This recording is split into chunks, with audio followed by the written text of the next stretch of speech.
a recent video, I made the claim that you should not depart from your owner's manual and put thicker viscosity oil in your car in order to slow engine oil leaks or to make your oil last longer. I got a ton of pushback from you guys. A lot of you citing recent manufacturers getting in trouble for recommending the wrong viscosity oil in their engines.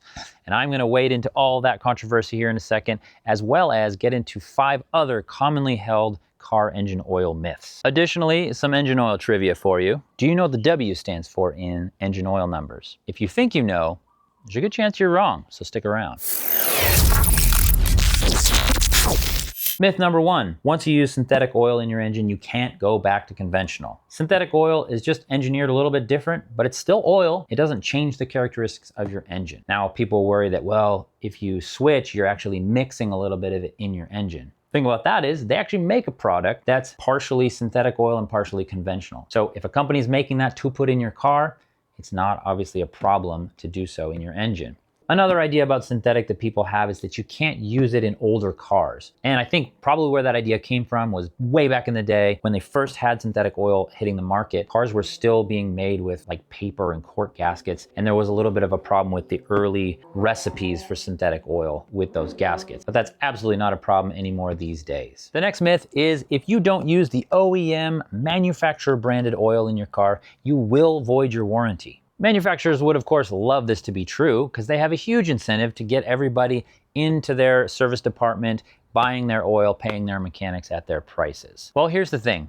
There's actually a federal law, the Magnuson-Moss Warranty Act, that prohibits manufacturers from invalidating warranties if you don't use their stuff. So you are 100% allowed to go out and use aftermarket oils on your car and still keep your warranty. However, there's a few things you want to be aware of if you're going to do your own oil changes under warranty. The main thing is that when you go out to get your oil, you want to make sure that it matches the manufacturer's specifications for quality and viscosity. The other thing is you obviously want to follow the manufacturer's interval times for changing your oil. Because if you don't do those two things, they could use that as grounds for voiding your warranty if there was ever a claim. Now, on that note, a word of advice. If you do want to keep your warranty intact and do your own oil changes, you want to keep good records of what you do. The car manufacturers and dealers don't want to pay out warranty claims. So they're going to fight you a lot harder if you've been doing your own oil changes. And the way you can combat that is if you have really good records, you're taking notes of the oil that you buy and the intervals at which you change it, they're not going to be able to fight you when it comes to a warranty claim that may have to do with an oil problem. Now, just a side note, if you're dealing with a third-party warranty, like not one from a car manufacturer themselves, then you just want to do your own research, make sure they don't have any extra requirements, because in my experience, those ones tend to be a little bit more tight-fisted when it comes to claims.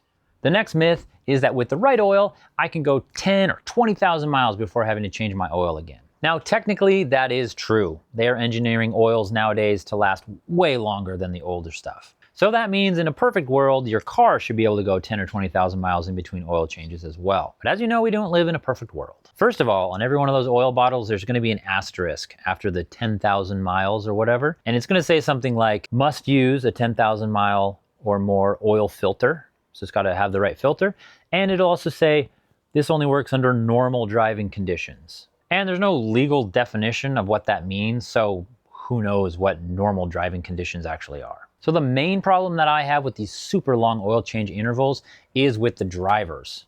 In my experience, most people already struggle with checking their oil on a regular basis. So if people pick up a bottle of oil and it says they can go 20,000 miles before changing their oil next, they're going to check out, and that can lead to some serious problems down the road. Small oil leaks are pretty common in cars, but oftentimes they get worse. If you're not checking your oil on a regular interval, you may not know that you've sprung a little oil leak until you go to change your oil every 5,000 miles. And then you realize, oh my gosh, I'm 2 quarts low or something like that. But if you extend that to 20,000 miles, 4 times normal, you're gonna have a whole lot less in your engine by the time you realize you have a leak.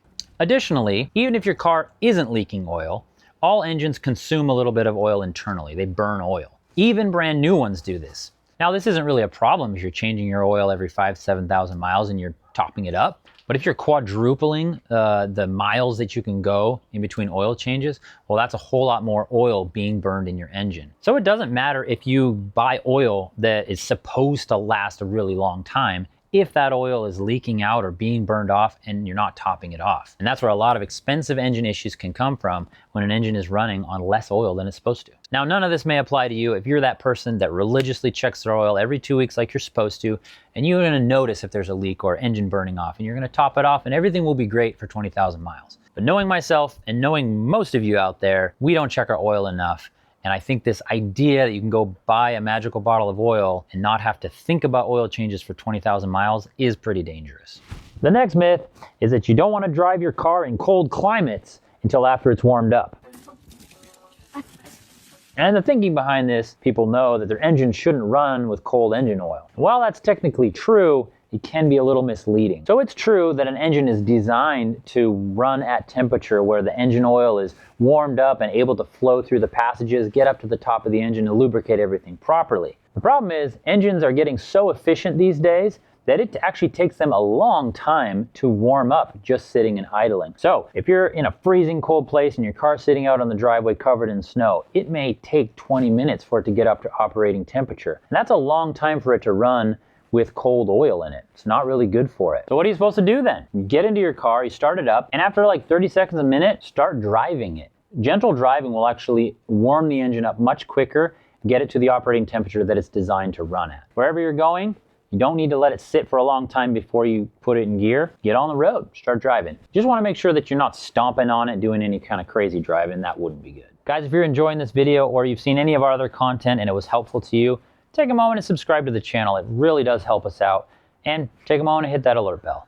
Now can I take this off? The next oil myth is that oil change intervals are purely based on mileage. So if, say, I don't drive my car much, well, I can go years without changing my oil as long as I haven't gone over that threshold. Now, this just isn't true. And there's a reason why if you look in your manual for when to change your oil, it's gonna give you a mileage, 5,000 or 7,000 miles, and it's gonna give you a time.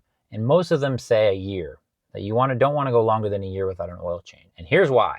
Because car engines are constantly heating up and cooling down, they can get condensation inside. So they can actually get water inside the engine. This is especially true for cars that are running in colder climates because that difference between hot and cold is obviously much bigger. And also happens a lot with people that don't drive their car very much or very short distance, because the engine doesn't spend enough time at operating temperature to dissipate some of the moisture that it's collected. So that's why it's important you don't just go by mileage, because if you're driving low mileage, you're leaving that oil in the engine much longer and letting any moisture that's in there sit in your engine, which is obviously going to be bad. So that's why it is a good idea to change your oil at least once a year.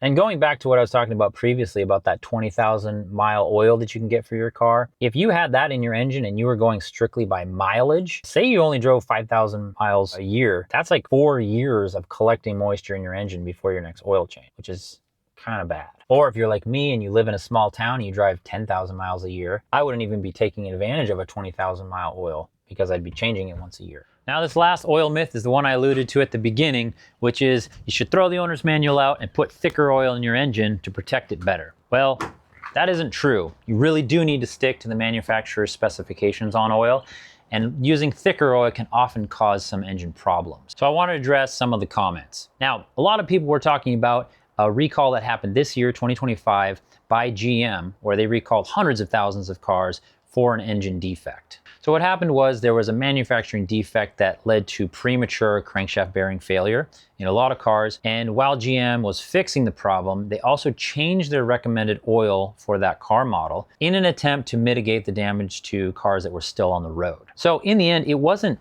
because of oil viscosity that caused the problem, it was a manufacturing defect. And even if it was an oil viscosity issue, which it wasn't, it's the exception. And you know what they say, the exception proves the rule. Now, just to be clear, I'm no shill for the big manufacturing companies and car brands. Like, I understand that they often prioritize fuel economy over engine longevity. But at the same time, we can't just all throw out the book and make up our own recipes for what oil to put in our cars. Modern engines are getting really, really complex.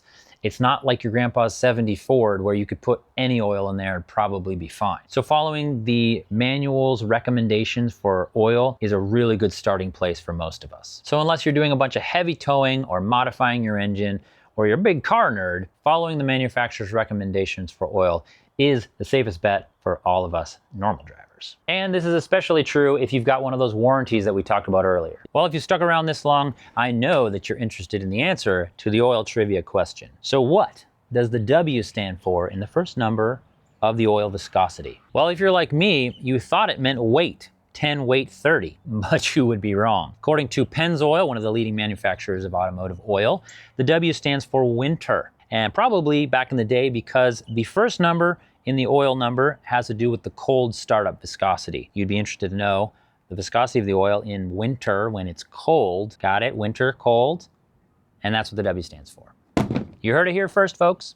If you like this video on oil, then you're definitely gonna wanna check out this awesome video we made recently on how to cut through the noise, all the BS, and pick the best, absolute best brand of oil for your car.